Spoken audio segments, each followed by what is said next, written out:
আপনার কি এখানে মারবেন কোথায় কেন? আপনি রেলের লোক এখানে মারবেন কোথায় কেন? দাঁড়ান দাঁড়ান আপনি দাঁড়ান। রেলওয়ের অবাধ সাম্রাজ্যের বাদশাহ হিসেবে পরিচিত হাবিলদার জসিমউদ্দিন সরকার ২০০৪ সালে আরএনবি সিপাহীতে ভর্তি হয়ে বনে যায় নায়েক। পরে ঊর্ধ্বতন কর্মকর্তাদের আস্থাভাজন হয়ে ধীরে ধীরে হয়ে ওঠেন দুর্দান্ত প্রতাপশালী। শুরু করেন বদলি বাণিজ্য, তদবির বাণিজ্য।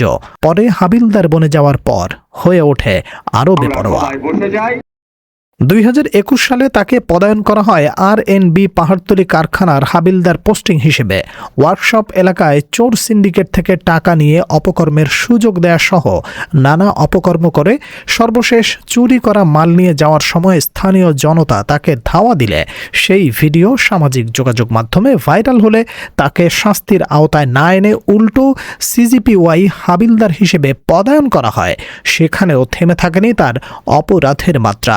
এত কিছুর পরেও বর্তমানে চিফ কমান্ডার জহিরুল ইসলামের কাছের মানুষ হওয়ায় আবারও তাকে পদায়ন করে কক্সবাজারের মতো গুরুত্বপূর্ণ স্টেশনে পোস্টিং হাবিলদার হিসেবে বদলি করা হয়। এরপর শুরু হয় কক্সবাজারের নতুন কেলেঙ্কারি, অবৈধ দোকান বসানো, স্টাফদের কাছ থেকে টাকা আদায় এবং বিভিন্ন অপকর্মের বিষয়ে সামাজিক যোগাযোগ মাধ্যমে উঠে আসলে তড়িঘড়ি করে আবারও তাকে সেখান থেকে বদলি করে সিজিপিওয়াইতে পোস্টিং হাবিলদারের দায়িত্ব দেওয়া হয়। খোঁজ নিয়ে জানা যায় ২০২৩ সালের ৯ মার্চ সিজিপিওয়াই ইয়ার্ডে বিদেশ থেকে নতুন আমদানিকৃত ৬৬ সিরিজের ৩টি ইঞ্জিনের টাকশাল, মোটরের লিড কেবল, তেল এবং ব্যাটারি খোয়া যায়। লিড কেবলগুলোর মূল্য কোটি টাকারও বেশি। এ ঘটনায় রেল কর্তৃপক্ষ একটি তদন্ত কমিটি গঠন করে, কিন্তু কোনো এক অদৃশ্য ক্ষমতা বলে তদন্ত কমিটির প্রক্রিয়াও বন্ধ হয়ে যায়।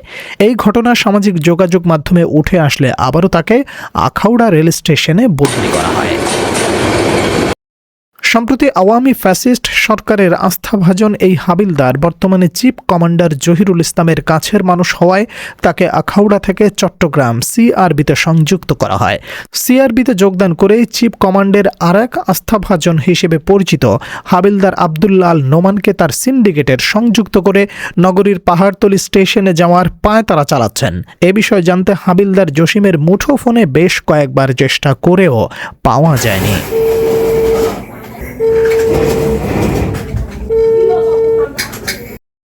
এত অভিযোগের পরেও হাবিলদার জসিমের বিরুদ্ধে কোনো রকম শাস্তিমূলক ব্যবস্থা না করে উল্টো তাকে বিভিন্ন জায়গায় পদায়ন করে বদলি করা হচ্ছে এবং তার বিরুদ্ধে গঠিত তদন্ত কমিটির বর্তমান অবস্থার বিষয়ে জানতে চাইলে আরএনবির চিফ কমান্ডার জাহিদুল ইসলাম জানান, বিরুদ্ধে সন্ত্রাসী লাগছিল জয়পুর যখন স্টোরের কারখানায় ছিল তখন সে বলছে যে না আমি এই সন্ত্রাসী এর কারণে তাকে সন্ত্রাসীরা দাওয়া করছিল কবে বলছে স্যার আমার এটা জানে নিরাপত্তা নাই আমাকে সরাই দেন। তখন মনে তাকে সিজিপিআই দেওয়া হয়, সিজিপিআই থেকে আখাউড়া থেকে পরে আবার রিটার্ন আসবে জানি আর কি অভিযোগ বা তদন্ত কি আসে বিষয় আমি তো একদম ২ বছর ছিলাম না, এটা বলতে পারছি দেখেন এটি কবে কি আসে বিষয় তো আইলে জানা যাবে, প্রশ্নে আসে না।